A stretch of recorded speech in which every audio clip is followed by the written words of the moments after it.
since the commitment of the United States seems to be shaky, I think there are some sort of an alternative way of finding the sort of a quasi-allied partners. Australia is the primary partner for Japan for the defense cooperation.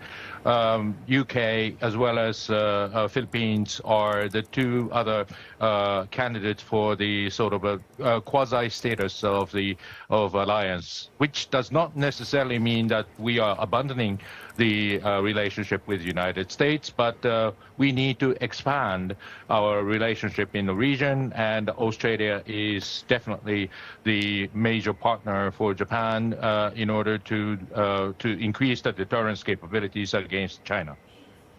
So Suzuki-san, in another word, is this about strategic alignment when it comes to China as the primary threat in the Indo-Pacific theatre, and then also the unpredictability of the US President Trump? Oh, yes, indeed, but that's not the only reason that this deal has made it to a conclusion. I think it is also about the Japanese commitment to develop its defense industry. For many years, as you explained, that Japan, after the World War II, restrained from exporting the defense equipment to outside.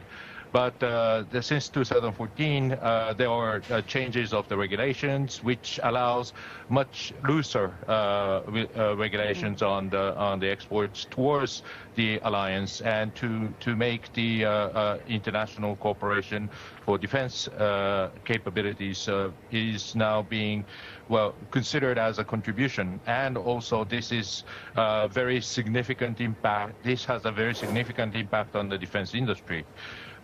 Which has been very Indeed. domestic, as you said, and yes, this is very much of the issue for Japan to expand the export in order to sustain the defense industry. Right, as you say, do you see this as potentially, a deal that is seen as a bit of a test about Japan's ability as a defense exporter? Do you see other nations watching this very closely as well? And what are the risks here? Because this is a big deal, as we've been talking about, and of course, they are also expanding their upgraded frigates domestically as well for their domestic fleet. Is there a chance that for Mitsubishi Heavy, they could be biting off more than they can chew here? Mm-hmm. Yeah, of course. This is a very significant deal because a couple of years ago, actually 5 years ago, the Mitsubishi Heavy also tried to export the submarine, conventional submarine, to Australia, which failed against the Germans and the French. So basically, I think this was the very primary lesson that we learned how difficult it is to export our defense equipment. But now, from the experience 5 years ago, the Japanese Ministry of Defense, Mitsubishi Heavy, and the other defense industrial sector understood that this is, they find out how to negotiate with the defense partners, and this again is the first of successful case for that export deal. So I think this will be the stepping stone for the Japanese defense industry to expand its relationship. Although we still have the certain restrictions by ourselves, which is very much difficult to export the kinetic weapon systems, but this type of deal has creating the momentum among Japanese population that to accept that this is the way to go for the defense industry.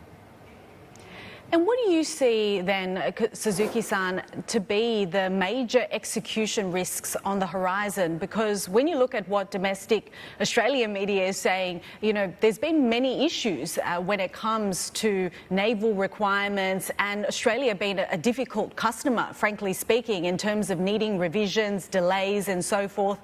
Do you see risks in terms of Australia's shipbuilding industry being up to scratch, and also the skills transfer, the technology transfer that's going to go into this as well? Well, yes, indeed. I think there are risks all over, and but this is not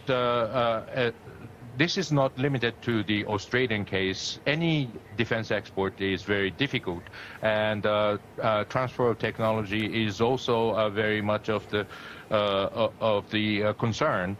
But a country like Australia, which is a very close collaborating partner to Japan, I think this is a very good test case for Japan to export and transfer technology, building, the shipbuilding capabilities in Australia, and also, expanding the Japanese shipbuilding capabilities together with Australia.